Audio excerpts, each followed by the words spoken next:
వీక్షక మహాశయులందరికీ దేవుని నామమున వందనములు తెలియజేస్తున్నాను. ఇది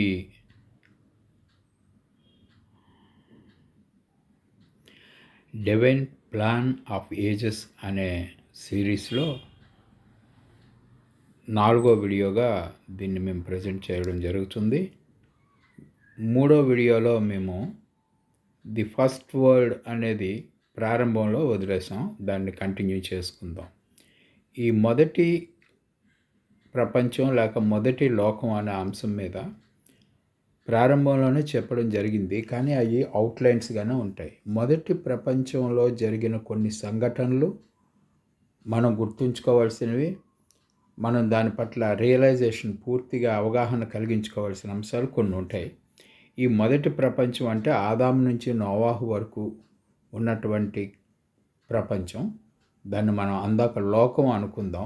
ఈ లోకంలో జరిగిన కొన్ని విశేషాలు ఈ మొదటి ప్రపంచం గురించి తెలుసుకున్న తర్వాత దేవుని ప్రణాళికలో మొదటి ప్రపంచం ఏమిటి, అదే మొదటి లోకం ఏమిటి, దాని తర్వాత లోకాలు ఎలా ఉంటాయి అనేది మనం డీటెయిల్డ్గా వెళ్దాం. ఈ ప్రస్తుతానికి మాత్రం మొదటి ప్రపంచంలో జరిగిన కొన్ని సంఘటనల్ని మనం ప్రస్తావిద్దాం. First world war the first that was. ఈ మొదటి ప్రపంచం మాకు మొదటి లోకం అని నేను చెప్తున్న మాట నిజానికి మొదటి లోకంగా మనం చెప్పుకోవాల్సి ఉంటుంది. ఈ మొదటి లోకం గురించి బైబిల్లో లేఖనపరమైన సపోర్ట్ లేకుండా నేను మాట్లాడడానికి వీలు పడదు. అది ఆ విధంగా నేను మాట్లాడినా దాన్ని మీరు పట్టించుకోవాల్సిన అవసరం లేదు. అయితే తప్పకుండా ఈ మొదటి లోకం గురించి బైబిల్లో ప్రస్తావన ఉంటుంది. ఎలా ఉంటుందంటే 2 పేతురు 3వ అధ్యాయం 6వ వచనంలో ద వరల్డ్ దట్ వాజ్ అని ఉంటుందండి. The world that then was, అప్పుడున్నటువంటి లోకము అని ఉంటుందండి. అప్పుడున్నటువంటి లోకము అని ప్రస్తావించేటప్పుడు అప్పుడున్నటువంటి లోకము అని దేని గురించి మాట్లాడారు దేవుడు అనేది మనం తెలుసుకోవాలి. So it was the period of time from Adam's creation to the day of the flood began. ఆదామును సృష్టించిన దగ్గర నుంచి గ్రేట్ ఫ్లడ్ మహాజలప్రలయం ప్రారంభించే నాటికి ఉన్నటువంటి లోకాన్ని అప్పటి లోకమని పేతురు గారు ప్రస్తావించడం జరిగింది 2 పేతురు 3:6లో. తెలుగు బైబిల్లో చదువుకుంటే డీటెయిల్గా ఉంటుంది. ఈ పీరియడ్ మొత్తం 1656 సంవత్సరాలండి. ఆదాంకిను నోవాహుకి మధ్యలో జరిగిన సంవత్సరాలు 1656. ఇంత ఖచ్చితంగా 1656 అని మీరు ఎలా చెప్తున్నారని మీరు అడగొచ్చు. దానికి సంబంధించింది ఒక ప్రత్యేకమైన పాఠం ఉంటుంది, బైబిల్ క్రొనాలజీ అనే పాఠము. ఇది మన సిరీస్లో 22వ నెంబర్ పాఠంగా వస్తుంది. మీరు ఓపికతో సహనంతో అక్కడి వరకు మా వీడియోని చూడగలిగితే మీకు అక్కడ ఈ 1656 ఏ విధంగా వచ్చిందనేది లెక్క తెలియజేయడం జరుగుతుంది. ఇక మనం మొదట్లో చూసినట్టుగానే దేవుని ప్రణాళిక అది. ఈ ప్రణాళికలో ఏ అనే అక్షరం ఉంది చూడండి, ఎడమ చేతి వైపు బ్లో అప్ చేసి చూపిస్తున్నాను చూడండి. ఇదిగో ఏ, ఇది మొదటి ప్రపంచం. ఈ ఎన్ అనేది ప్రపంచ ప్రారంభం. బి అనే చిన్న ట్రయాంగిల్ ఉన్నది చూడండి కిందన, అది ఆదాము. ఆదాము నుంచి ఈ నెంబర్ 1 అని వేసి ఉన్న సిరీస్ చూసారా, నెంబర్ 1 అని ఉంది. అక్కడ వరకు ఉన్న పీరియడ్ని గ్రేట్ ఫ్లడ్ పీరియడ్ అంటారు. అక్కడ గ్రేట్ ఫ్లడ్ ప్రారంభం అవుతుంది, అంటే జలప్రలయం ప్రారంభం అవుతుంది. ఆదాము నుంచి నోవాహు వరకు ఉన్న కాలాన్ని మొదటి ప్రపంచం అని అంటాం. అది ఈ మొదటి ప్రపంచంలో ఇప్పుడు మనం తెలుసుకుని కొన్ని విషయాలు తెలుసుకున్న తర్వాత ఈ జలప్రలయంతో ఆ ప్రపంచం ముగిసిపోతుంది. అక్కడి నుంచి సిరీస్లో చూసారా బి అని ఉన్నది. ఈ బి అనేది రెండో ప్రపంచం. ఈ రెండో ప్రపంచం ప్రారంభం అవుతుంది. రెండో ప్రపంచంలో 3 యుగాలు ఉంటాయి. పేట్రియాటిక్ ఏజ్ అంటారు, అంటే పితృల యుగము, తర్వాత జూయిష్ యుగము, తర్వాత సువార్త యుగము. ఈ 3 యుగాలతో రెండో ప్రపంచం ముగించబడుతుంది. కానీ ఈ 3 యుగాలు కలిపి రెండవ ప్రపంచం, లేకపోతే రెండవ లోకం అంటారు. ఈ రెండవ లోకాన్ని ప్రస్తుతం సైతానుడు పరిపాలిస్తున్నాడని మనం ముందుగానే తెలుసుకొని ఉన్నాం. కాబట్టి ఈ ప్రణాళికలో ఇప్పుడు మొదటి వరల్డ్ అనే దాని గురించి కదా మనం తెలుసుకుంటున్నాం. ఈ మొదటి వరల్డ్ ఎలాగ ముగింపబడింది, ఇక్కడ ఏమేమి జరిగాయి అనేది చూద్దాం. What do we read about the first world and its spiritual invisible rulership? ఇక్కడ మనం గుర్తుంచుకోవాల్సిన అంశం ఏమిటంటే, ఈ మొదటి ప్రపంచం అదృశ్య రూపంలో ఉన్నటువంటి దేవదూతల చేత పరిపాలింపబడింది.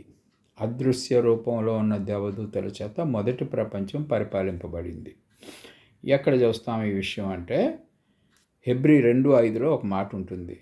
For unto the angels had he not put the subjection of the world to come.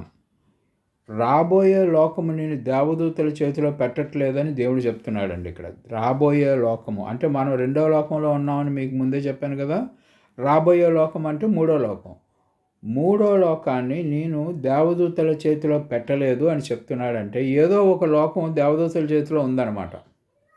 ఆ ఏదో ఒక లోకం అని మనం భావిస్తున్నదే మొదటి ప్రపంచం, లేకపోతే మొదటి లోకం. ఈ మొదటి లోకాన్ని దేవుడు దేవదూతల చేతిలో పెట్టాడు. వాళ్ళ కంట్రోల్లో ఉండింది అది.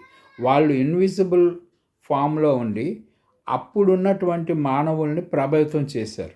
వాళ్ళు మంచికి చేయాలని పెట్టాడు దేవుని ఉద్దేశంలో, కానీ వాళ్ళు చెడు కూడా చేయడం జరిగింది. అది వేరే story.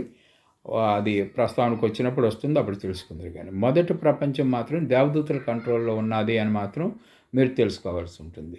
From this scripture we understand the angels fallen evil once అంటారు. పడిపోయిన దేవదూతలు ఇక్కడే ఉన్నారు. పడిపోయిన దేవదూతలు అంటే పైనుంచి తోసేసిన దేవదూతలు అని కాదు, కానీ ఇక్కడ ఆల్రెడీ వాచర్స్గా పెట్టబడినటువంటి దేవదూతలు దేవుని మాటకు అవిధేయులై జీవించారు. అది పడిపోవడం అంటే. For permitted రూలర్షిప్ in the first and second world's. వీళ్ళే ఆ మొదటి ప్రపంచాన్ని రెండో ప్రపంచాన్ని కూడా స్వాధీనంలో చేసుకున్నారు. Now the point is with the world. ఆదికాండం 6:3లో వీళ్ళు ఏం చేశారో, ఈ దేవదూతలు ఏం చేశారో చూద్దాం. For that his flesh yet his days shall be 120 years. ఇక్కడ నరునిగా ఉన్నవానికి వాడి జీవన ప్రమాణం 120 సంవత్సరాలని చెప్పారు. గమనించండి, 120 సంవత్సరాలు. అప్పుడు మనమేమనుకుంటామంటే ఆదికాండం మామూలుగా చదివి, ఓహో మనిషి లైఫ్ 120 సంవత్సరాలు కావాలా అంటే అలా అనుకుంటున్నాం. కానీ అక్కడ ఆదాం నుంచి చూస్తే అందరూ 900 సంవత్సరాలు 800 సంవత్సరాలు బతికిన వాళ్ళే ఉన్నారు ఎక్కువ.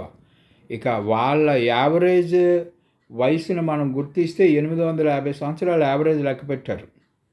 Check the genealogy in genesis 5వ చాప్టర్లో, ఆదికాండం 5వ చాప్టర్లో మీరు గమనిస్తే అందరూ 900, 800, 900, 800 బతికారు కదా. వాళ్ళందరూ యావరేజ్ తీసుకుంటే 850 సంవత్సరాలు. మరి అప్పుడు ఈ 120 సంవత్సరాలు ఏమిటి? 120 సంవత్సరాలు ఎవరు బతికారు అనేది కదా ప్రశ్న. కాబట్టి ఈ 120 సంవత్సరాల గురించి కూడా మనం క్లారిటీతో తెలుసుకుందాం. ఆదికాండం 11వ అధ్యాయం 11వ వచనం, 13వ వచనం, 15వ వచనం మీరు తెలుగు బైబిల్లో చదువుకోండి. ఇక్కడ నేను మామూలుగా చెప్పేస్తాను. And the Shem lived 500 years and Arphaxad lived 403 years. Shelah lived 403 years. వీళ్ళందరూ చూసారా, రెండో ప్రపంచంలో ప్రవేశించిన వాళ్ళు వీళ్ళందరూ. మొదటి ప్రపంచంలో అందరూ 900, 900 ప్లస్ 900 మైనస్ బతికారు కదా. వాళ్ళందరూ యావరేజ్ 850 వచ్చింది మనకి.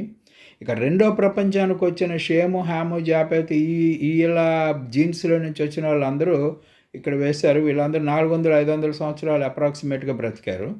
వీళ్ళ యావరేజ్ ఎంత వచ్చింది? 300 సంవత్సరాలు వచ్చిందండి.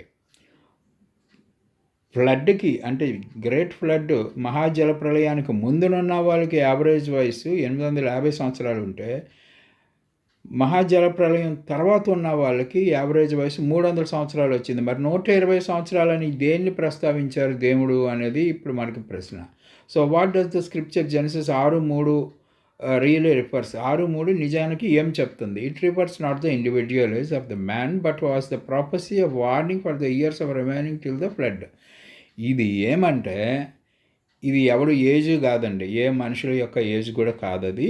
అదేమంటే మనుషులందరినీ నేను నాశనం చేసేయబోతున్నాను అని చెప్పడానికి ముందుగా 120 సంవత్సరాల ముందు దేవుడు వార్నింగ్ ఇచ్చాడు నోవాహు ద్వారా. సో నోవాహుకి ఏం చెప్పారు? నోవాహుకు చెప్పిన దగ్గర నుంచి 120 సంవత్సరాల తర్వాత జలప్రళయం వచ్చింది. అంటే దేవుడు ఇచ్చిన వార్నింగ్కి దేవుడిచ్చిన వార్నింగ్ నెరవేర్పుకి మధ్యలో 120 సంవత్సరాలు టైం గ్యాప్ ఇచ్చారనమాట. ఈ టైం గ్యాపే మానవునికి ఇవ్వబడింది అని చెప్తున్నారు అక్కడ. అంతేగాని అది ఏజెస్ కాదు, మనుషుల యొక్క ఏజ్ కాదు. అది దేవుడు మానవునికి మారు మనసు పొందడానికి ఇచ్చిన సమయం 120 సంవత్సరాలు. కానీ ఎవరు మారు మనసు ఏం పొందలేదు, ఈ 8 మంది తప్పించి. The days man kind was whole is the first world, is remaining was 120 years. అయితే ఇప్పుడు మరొక అది మొదటి ప్రపంచంలో మనకు తెలుసుకోవాల్సిన ఒక ముఖ్యమైన అంశం 120 సంవత్సరాలు ఎందుకు ఇచ్చారు అనేది. Now the another point about the first world is ఆదికాండం 1:6లో and God said let there be firmament in the midst of the waters and let it divide the waters from waters. ఆదికాండం 1:6లో ఒక మాట ఉంటుంది, జలముల మధ్య నుంచి భూమిని తయారు చేసిన తర్వాత పై జలములు కింద జలములు అని వేరు చేసి ఆ మధ్య ఆకాశాన్ని సృజించానని చెప్తాడు. కింద జలముల మాట మనకు బాగానే అర్థం అవుతుంది, కానీ కిందనున్న భూమి మీద ఉన్న జలాలన్నీ పై జలములు ఏమిటి అనేది మనకు అర్థం అవ్వదు. మన మన తలపైన ఏం జలాలు ఉన్నాయి, ఆకాశంలో ఏం జలాలు ఉన్నాయి, కానీ అక్కడ జలములు ఉన్నాయి అని రాసి ఉంటుంది మన బైబిల్లో. దీన్ని మనం ఎలా అర్థం చేసుకోవాలో చూద్దాం. These verse from the firmament in the midst of the waters and it was divided the waters from the waters. నీటి నుండి నీటిని వేరు చేశాడట, మధ్యలో గ్యాప్ పెట్టాడు. అదే ఇప్పుడు మనం ఉన్న ఆకాశం. దీనిని మనం అర్థం చేసుకోవాలంటే మీకు ఒక పిక్చర్ చూపిస్తాను చూడండి. ఇదిగో ఇది మధ్యలో ఉన్నది భూగోళం, భూమి గోళాకారంలో ఉన్న భూమి. దాని చుట్టూరుగా 3 రింగులు ఉన్నాయి చూడండి. ఈ రింగులను ఏమంటారంటే వాటర్ కెనోపీస్ అంటారండి వీటిని.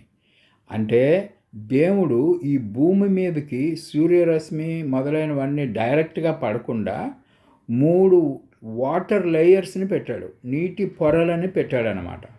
ఈ నీటి పొరలు ఉన్నాయని మనకు ఎలా తెలుస్తుంది? దీన్ని వాటర్ కెనోపీస్ అంటారు.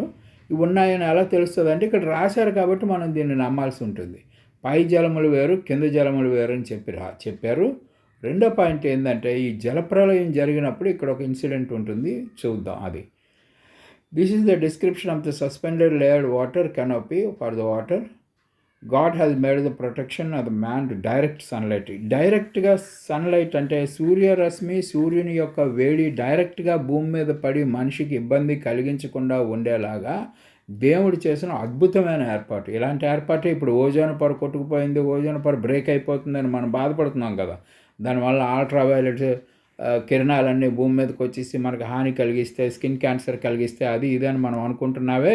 అలాంటివి ఏమీ జరగకుండా మనిషిని ఎంత ప్రొటెక్టివ్గా ఉంచడానికి దేవుడు చేసిన ఏర్పాటు ఓజోన్ పొర కాదు, కానీ అంతకన్నా ముందు, ఓజోన్ పొర కన్నా ముందు ఈ వాటర్ కెనోపీస్తో దేవుడు మనిషిని ప్రొటెక్ట్ చేశాడు సూర్యరశ్మి నుండి.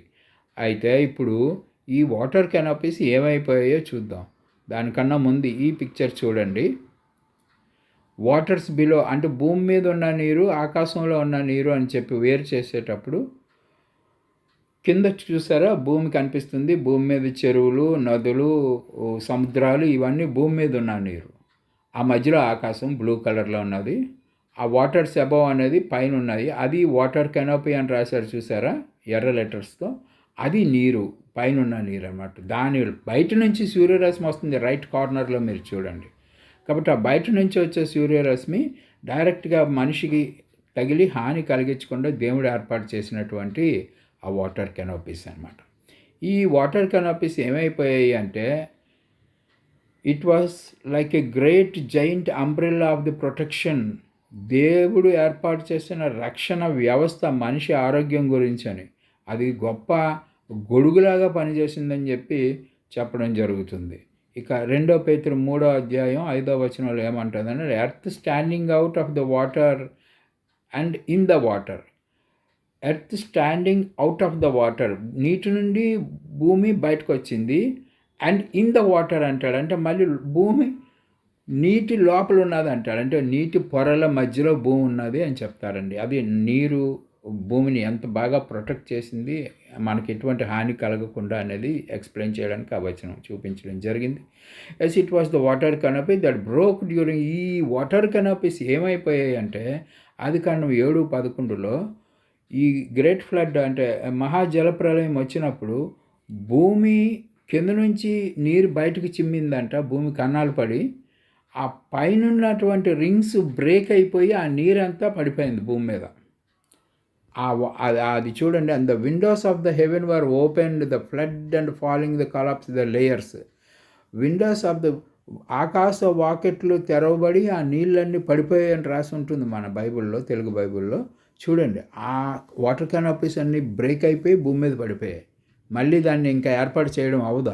అది అలాగ భూమి మీద ఆ నీళ్ళు పడిపోయి ఆ 40 రోజులు ఖాళీ వర్షం మాత్రమే కాదు, పైనుంచి ఈ వాటర్ కెనాపీస్ ఊడిపడిపోయాయి. కింద నుంచి భూమి బ్రేక్ అయిపోవడం వల్ల కింద నుంచి కూడా నీళ్లు బయటకు ఎగచిమ్మి మొత్తానికి ప్రపంచ భూగోళం అంతా నీటితో నిండిపోయింది. అది మనం తెలుసుకోవాల్సిన విషయం ఇక్కడ. ఇప్పుడు 2 ఇష్యూస్ మనం తెలుసుకున్నాం. ఒకటి 120 సంవత్సరాలు, ఒకటి రెండోది నీటి పొరలు ఏ విధంగా పడిపోయి గ్రేట్ ఫ్లడ్ ఎలాగొచ్చింది అనేది మనకు తెలిసిపోయిందండి. అయితే అంత సడన్గా ఆ విధంగా నీరు భూమి మీదకి వచ్చేయడం వలన అనేక మంది చనిపోవడం జరిగింది. ఇక 40 రాత్రులు 40 పగళ్ళు ఈ పనులు అన్నీ జరిగాయి. ఈ భూమిలో నుంచి నీటి ఊటలు బయటకు చిమ్మడం కానీ, ఆకాశం నుండి ఈ రింగ్స్ పడిపోవడం కానీ జరిగింది. ఇది ఎంత భయంకరమైన సౌండ్ వస్తుంది, ఎంత భయంకరంగా ఉంటుంది అప్పటి వాతావరణం అనేది ఇంకా మీరే ఊహించుకోవాలి. నా అనదర్ పాయింట్ ఏంటంటే, ఆదికాండం 2:17లో ఒక మాట చెప్తారు. ఏమంటే, in that days thou shall eat there you shall be surely die అంటాడు. నువ్వు ఆ పండు తినిన రోజునే చచ్చిపోతావు అని చెప్తారండి అక్కడ. నువ్వు తిన్న రోజునే చచ్చిపోతావు అంటే ఆదామేమో 930 సంవత్సరాలు ఏమో బతికిస్తాడు. అది ఎలాగ సాధ్యమవుతుంది? నువ్వు తిన్న రోజున చచ్చిపోతావు అని చెప్పాడు కదా దేవుడు అబద్ధాలు చెప్తున్నాడా, లేకపోతే రాసిన వాళ్ళు అబద్ధాలు రాశారా మనకి? ఇది మనం ఆలోచించవలసిన విషయం. కాబట్టి ఏది అబద్ధం ఉండదు. దేవుని ప్రేరణతో రాయబడిన దేవుని వాక్యం ఆ విధంగా ఉండదు, ఒకదానికొకటి కాంట్రవర్సీగా కూడా ఉండదు. కాబట్టి ఇక్కడ ఏం జరిగిందో చూద్దాం. తిన్న రోజున చనిపోతావని దేవుని శాపం పెడితే మనోడు 930 ఏళ్ళు బతికాడు. ఎలా బతికాడో చూద్దాం. Some Christians are one opinion that Adam died in spiritual and the day but he died in physical. ఇది అంతా చెప్తా ఉంటారు. ఆదాము ఆ రోజు ఆత్మీయంగా చచ్చిపోయాడు, 900 సంవత్సరాల తర్వాత భౌతికంగా చచ్చిపోయాడు అని చెప్తా ఉంటారు. ఈ ఆత్మీయంగా చచ్చిపోవడం అంటే ఏంటో ఎంతమందిని అడిగినా నాకు ఎవరూ చెప్పలేదు సరిగా. ఆత్మీయంగా చచ్చిపోవడం అంటే నీతి లేకుండా ఉండడం, అది ఇది చెప్తా ఉంటారు. నీతి ఎవడుకున్నది? ఆదాంకే లేకపోతే మనకేముంటుంది? మొట్టమొదటి దేవుని చేత తయారు చేయబడిన మనిషి నీతి లేదు, చచ్చిపోయాడు అని అంటే ఇంకా మనకు అసలు ఉండదు కదా. కానీ మనకి ఇప్పుడు రోజు పునరుద్ధానం ఉన్నది యేసుక్రీస్తు ప్రభువు వలన. కాబట్టి ఇదంతా ఎక్కడికో తీసుకెళ్ళిపోతుంది ఈ ఆర్గ్యుమెంట్. కాబట్టి దీనికి ఒక క్లియర్ కట్ ఖచ్చితం నరికినట్టుగా ఒక ఆన్సర్ దొరకాల. ఆదాము ఎందుకు ఆ రోజు చచ్చిపోలేదు, 930 ఏళ్ళు ఎందుకు బతికాడు అనేది ఇది చూద్దాం ఇప్పుడు. In this true scriptural letters దీన్ని పరిశీలిద్దాం అండి. ఇప్పుడు మనకున్న దినము, ఆ దినమునే నువ్వు చచ్చిపోతావు అని ఆదాముతో చెప్పినప్పుడు ఆదాము దినం యొక్క లెంగ్త్ ఎంత అంటే 24 గంటలు. ఆదాము దినం యొక్క లెంగ్త్ 24 గంటలు. కానీ ఆదాముకి శాపం పెట్టేది ఎవరు? సృష్టికర్త పెట్టాడు. ఈ సృష్టికర్త పెట్టినప్పుడు సృష్టికర్త ఎవరై ఉంటారు? యేసు ప్రభు అని మనం నిశ్చయంగా చెప్పేస్తూ ఉంటాం. కాబట్టి ఈ సృష్టికర్త పెట్టినప్పుడు సృష్టికర్త యొక్క దినము లెంగ్త్ ఎంత చూడండి. 2 పేతురు 3:8లో ఉంటుంది. 2 పేతురు 3:8. ఆయనకు that 1 day is with the lord is 1000 years and 1000 years is 1 day. ఆయనకి మనకు ఒక దినం అనగా 1000 సంవత్సరాలట. మనకి 1000 సంవత్సరాలు, ఆయనకు ఒక దినము. మనకి 1000 సంవత్సరములు, ఆయనకి ఒక దినము. ఇప్పుడు ఆయన పెట్టిన శాపం ఏమి?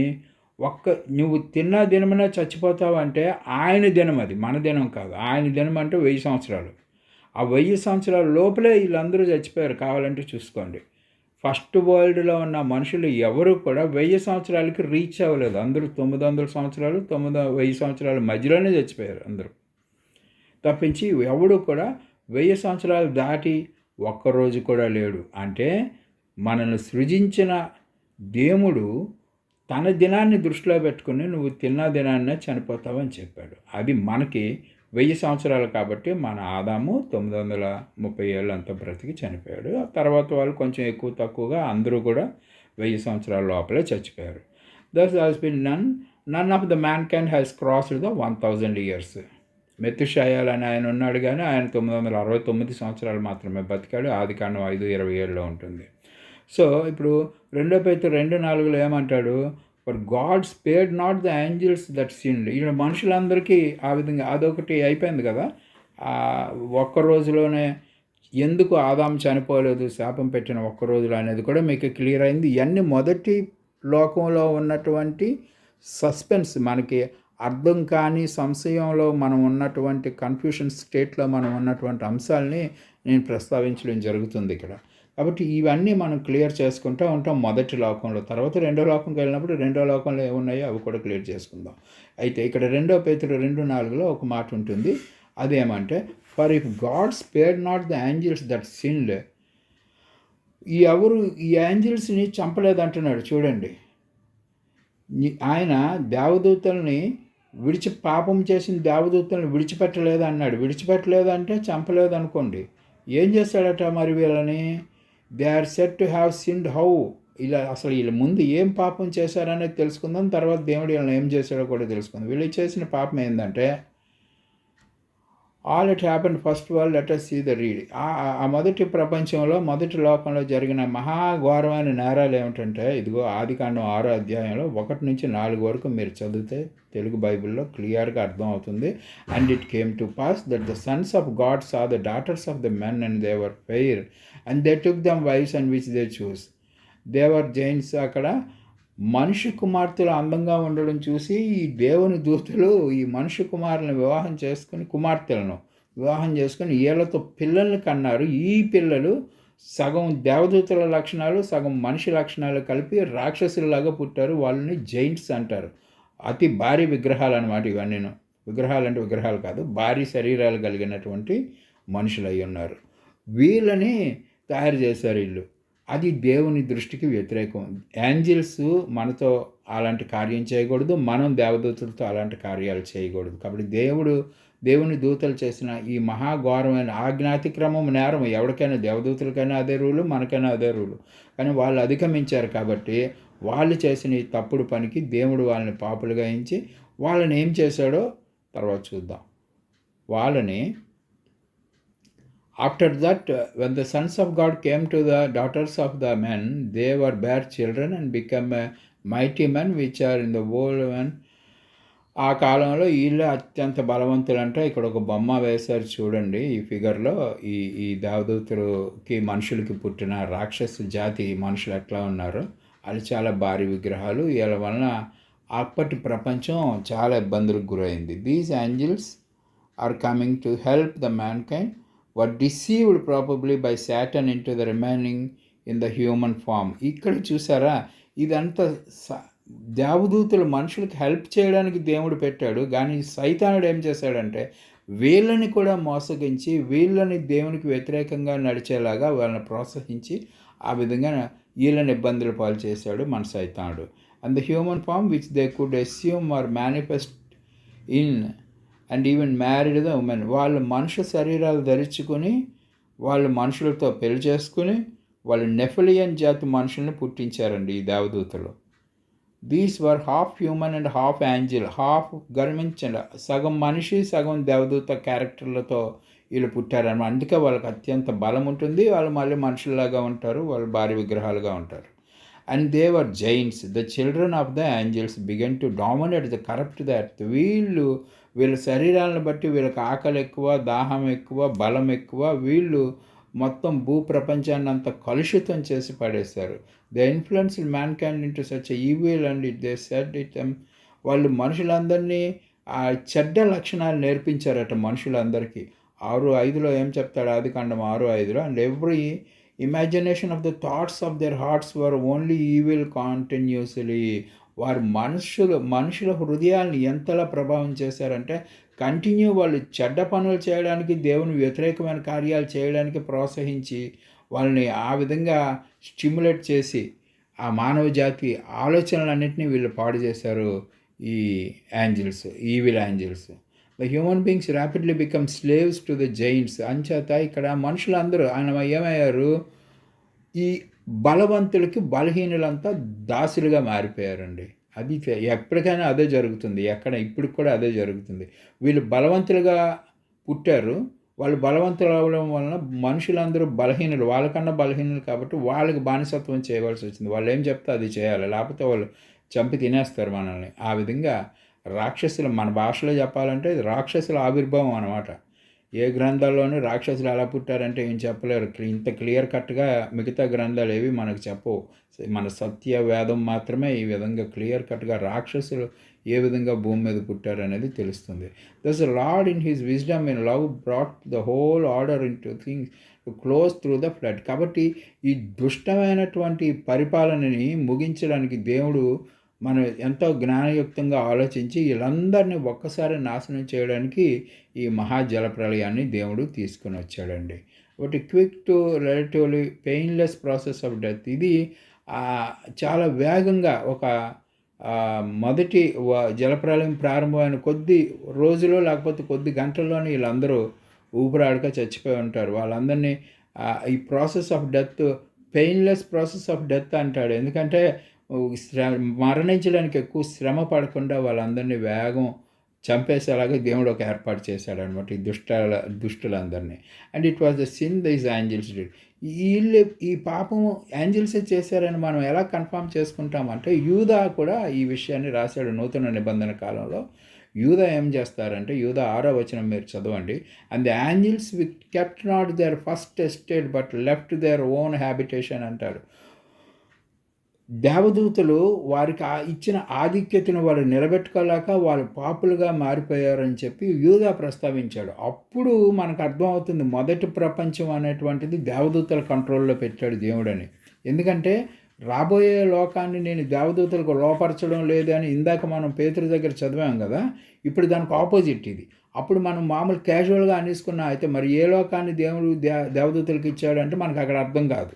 ఈ యూదా దగ్గరకు వచ్చేసరికి మనకు అర్థమవుతుంది. యూదా చెప్తున్నాడు మొదట వాళ్ళకి ఇచ్చిన ఆధిక్యతను వారు నిలబెట్టుకోలేక వాళ్ళు పాపంలో పడిపోయారని యూదా చెప్పాడు. కాబట్టి మొదటి ప్రపంచాన్ని దేవుడు ఈ దేవదూతలకి ఆధిపత్యంలో పెట్టాడు అని చెప్పి వాళ్ళు దానికి వాళ్ళకి ఇచ్చిన ఆధిక్యతను వారు సరిగ్గా నిలబెట్టుకోలేక వాళ్ళు ఫెయిల్ అయిపోయారని చెప్పి మనకి ఈ యూదా ద్వారా మనకు తెలుస్తుంది. Yes, they kept not their own angelic nature and sought to transgress against the will to mix the human and angelic natures. మనుషుల యొక్కయు దేవదూతల యొక్క నేచర్స్ని కలిపి వాళ్ళు చేసిన తప్పుకి వాళ్ళు ఆ విధంగా బలైపోయారు. మనుషులు బలైపోయారు, వాళ్ళు కూడా బలైపోయినట్టు లెక్క. But we read them that the destruction of the flood only Noah and his family were saved. అయితే ఈ జలప్రలయంలో నోవా గారు వాళ్ళ కుటుంబం మాత్రమే సర్వైవ్ అవుతుంది. ఈ విషయం ఆదికాండం 6వ అధ్యాయం 17-18 వచనాల్లో మనం చూడొచ్చు. Because we read these reasons. ఎందుకంటే Noah was the just man and perfect in his generations. ఈ మాటకు కొంచెం జ్ఞాపకం ఉంచుకోవాలి, భవిష్యత్తులో మనకు పనికొస్తుంది. ఎందుకంటే నోవాహు మాత్రమే అప్పుడు మంచివాడు.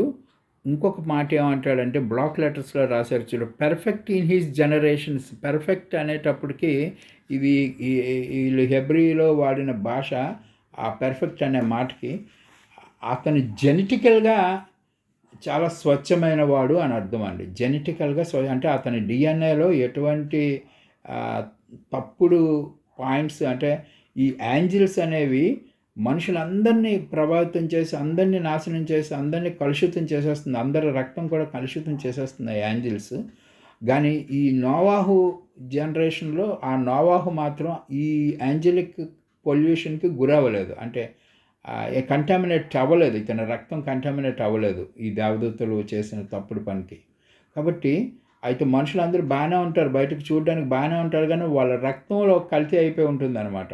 ఇప్పుడు మన రక్తంలో కూడా మన బ్లడ్ టెస్ట్ చేయించుకుంటే రకరకాల రోగాలు ఏవో బయటపడుతూ ఉంటాయి. బయటకు ఏం తెలియదు, మనం హెల్తీగానే కనిపిస్తాం. సేమ్ అప్పుడు కూడా అలాగే ఉండేవారు. కానీ పూర్తి హెల్తీగా ఉన్నామని కన్ఫర్మ్ చేసుకోవాలంటే అప్పుడు బ్లడ్ టెస్ట్లు అవి లేవు కదా ఇప్పుడులాగా. అవునా, వాళ్ళు ఆ బైబిల్ లేఖకులు బైబిల్ రచన చేసిన వాళ్ళు ఎలాగ పర్ఫెక్ట్ మ్యాన్ అని చెప్పినప్పుడు పర్ఫెక్ట్ ఇన్ హిస్ జనరేషన్స్ అన్నప్పుడు వారి తరములన్నిటిలో భౌతికంగా చాలా స్వచ్ఛంగా ఉన్నటువంటి వాడు నోవాహు. అతను మంచివాడు మాత్రమే కాదు, అందుకని జస్ట్ అనే మాట ఒకటి బ్లాక్ లెటర్స్లో రాశారు. పర్ఫెక్ట్ ఇన్ హిస్ జనరేషన్స్ అనేది బ్లాక్ లెటర్స్లో రాశారు. అది మనం గుర్తుపెట్టుకోవాలి. The word perfect in the generation refers to the fact of angelic blood was not mixed up in the Noah's family. Noah కుటుంబంలో ఈ దేవదూతల రక్తంతో కలుషితం అవ్వలేదు అని మాత్రం మనం తెలుసుకోవాల్సింది చివరిగా. అయితే నావా ఫ్యామిలీ ప్యూర్లీ హ్యూమన్స్, వాళ్ళు స్వచ్ఛమైన మనుషులు. వాళ్ళలో మరి దేవదూతలు కలుషితం ఏమీ లేదని మనకి క్లియర్ కట్గా తెలియజేయడం జరుగుతుంది. అందుకని ఆ 8 మందిని మనం తీసుకొని వస్తాం అందాక. Then the else was read about Noah. మిగతా వాళ్ళు ఏమంటారు ఇప్పుడు 2 పేతురు 2వ అధ్యాయం 5వ వచనంలో, బట్ సేవ్ నావా the preacher of the righteousness. ఈయన నీతిని ప్రకటించాడు అని చెప్పారండి. ఇదొకటి సందిగ్ధమైన అంశం. నీతిని ప్రకటించాడంటే మనలాగా సువార్త చేశాడా అని అనిపిస్తుంది మనకి. కానీ సువార్త ఏం చేసినట్టు లేదు. ఈ సువార్త చేయడం ఎలాగో చూడండి. What does this mean? నావా ఈ ప్రీచింగ్ అంటే సువార్త చేయడం అంటే ప్రీచింగ్ చేయడం కదా. ప్రీచింగ్ చేసేదానికి 2 రకాలు ఉన్నాయని చెప్పడం జరుగుతుంది. ప్రీచింగ్ అనేటువంటిది నోటితో చేసే ప్రీచింగ్ ఒకటి, యాక్షన్ ద్వారా మనం అంటే మన చర్యల ద్వారా మనం ఎదుటివాడికి నేర్పించడం ఒకటి. నోటితో చెప్పి నేర్పించడం ఒకటి, మన చర్యల ద్వారా నేర్పించడం ఒకటి. అందుకే preaching with the tongue by the words, preaching with the action by the example అని రాశారు. కాబట్టి ఇప్పుడు నోవాహు చేసిన ప్రీచింగ్ దేంతో చేశాడు? నోటితో చేశాడా, యాక్షన్తో చేశాడా అంటే యాక్షన్తో చేశాడని మనం నమ్మాలి.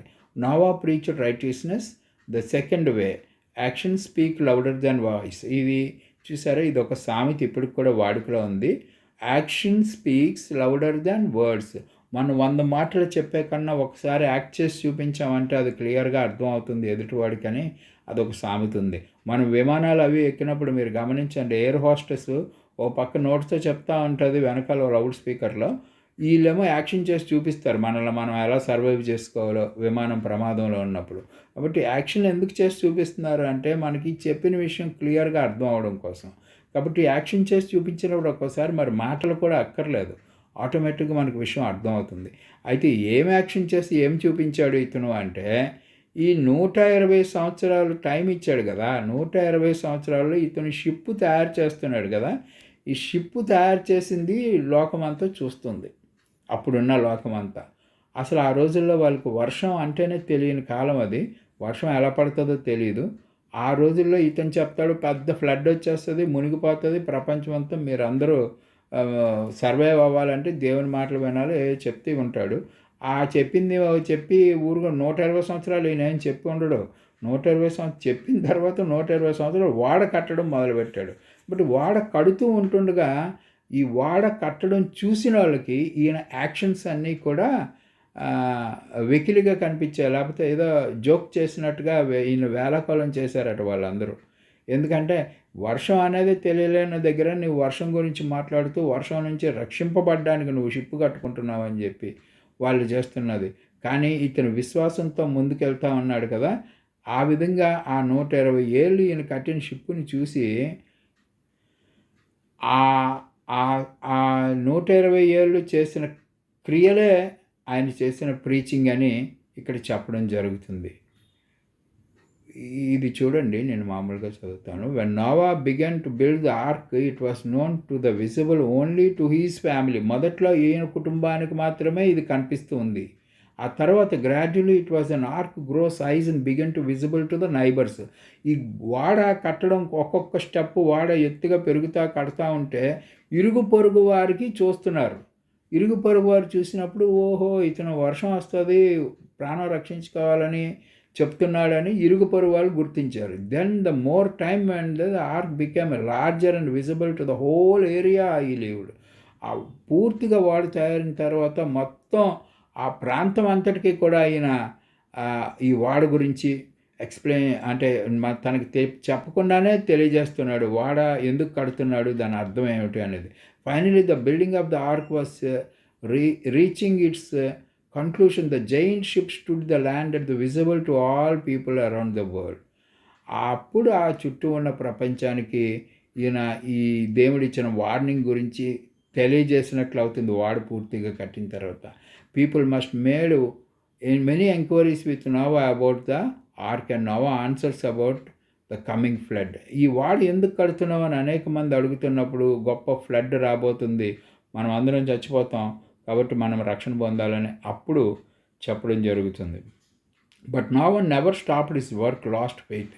నోవా మాత్రం ఈ 120 సంవత్సరాలు తన విశ్వాసాన్ని కోల్పోకుండానే తన గొప్ప శ్రమలు పడి ఈ వాడిని తయారు చేశాడండి. And it was the ark 6:15లో, ఆదికాండం 6:15లో ఉంటుంది ఇది. ఈ నోవా ఆర్క్ పొడుగు, వెడల్పు, ఎత్తు ఇవన్నీ కూడా బైబిల్లో ఇచ్చి ఉన్నారు మనకి. 450 మీటర్ల పొడుగు, అదే మూరలు పొడుగు, 50 మూరల వెడల్పు, 75 మూరల ఎత్తు, 30 అది ఈ విధంగా ఈ నోవాహు వాడ దాని హైటు వెయిట్ ఇచ్చారు. ఇవన్నీ వేరే ఇది చూడండి ఆ ఫిగర్లో ఆ వాడ దగ్గర మనుషులు ఎంత చిన్నగా ఉన్నారు అంటే అంత పెద్ద స్ట్రక్చర్ చేశాడంటే 120 సంవత్సరాలు ఈ స్ట్రక్చర్ని చూసిన వాళ్ళు ఆయన ఫ్లడ్ గురించి ప్రకటించినట్టే, జలప్రలయం గురించి ఆయన ప్రకటించినట్టే లెక్క. అది imagine a building such an ark that without any of the technology of machinery today. ఈరోజు మనకున్న ఆధునిక సామగ్రి ఏమీ ఆ రోజు నోవాహు దగ్గర లేదు. అయినప్పటికీ ఆయన అంత పెద్ద వాడిని అంత అద్భుతంగా కట్టించగలిగాడంటే it was the size 1.5 football fields అండి. ఫుట్బాల్ గ్రౌండ్ ఎంత ఉంటుందో మీకు తెలుసు కదా, 1.5 ఫుట్బాల్ గ్రౌండ్ అంత వైశాల్యంతో ఆ వాడిని ఆయన కట్టడం జరిగింది. Besides it had never rained in the earth, it was this is the read we find. ఇవి అంతా కూడా మనం ఆదికాండం 2:5-6 వచనాల్లో చూస్తే, and every plant field before it was on earth, every herb of the field before it grow, the Lord God had not caused it to rain upon the earth, and there was not a man to till the ground, but there went up to the mist from the earth and watered the whole face of ground. ఇదంతా కూడా భూగోళం ఏ విధంగా నీటితో నిండిపోయిందో తెలియజేసే వచనాలు ఇవన్నీ. No one knew about the rain was. ఆ రోజుల్లో వర్షం అంటే ఎవరికి తెలియలేని కాలంలో ఆ విధంగా చేస్తుంటే ఇదిగో చూసారా, అందరూ ఆయన చూసి వేళకాలం చేసి నవ్వుతున్నారు. అతను మాత్రం తన విశ్వాసాన్ని కోల్పోకుండా, ఎవరు ఏమన్నా కానీ విశ్వాసాన్ని కోల్పోకుండా నోవాహు ఈ వాడని కట్టాడని తెలియజేయడం జరిగింది. అయితే so it was such a faith Noah family 7 crossed the first world to the second world. ఈ విధంగా అంత విశ్వాసం కలిగి ఉన్నాడు కాబట్టి నోవాహు తన కుటుంబ సభ్యులైన 7 సభ్యులతో కలిపి మొదటి ప్రపంచం నుండి రెండో ప్రపంచంలోకి మారడం జరిగింది. For that moment we shall leave the Noah and his family in the ark and the flood having filled the destroyed first world. మొత్తం ప్రపంచం అంతటినీ ఆ రోజు గ్రేట్ ఫ్లడ్ మహాజలప్రలయం ముంచిపడేసింది. అయినప్పటికీ నోవాహు మాత్రం మొదటి ప్రపంచంలో నుంచి రెండో ప్రపంచంలోకి మారాడు.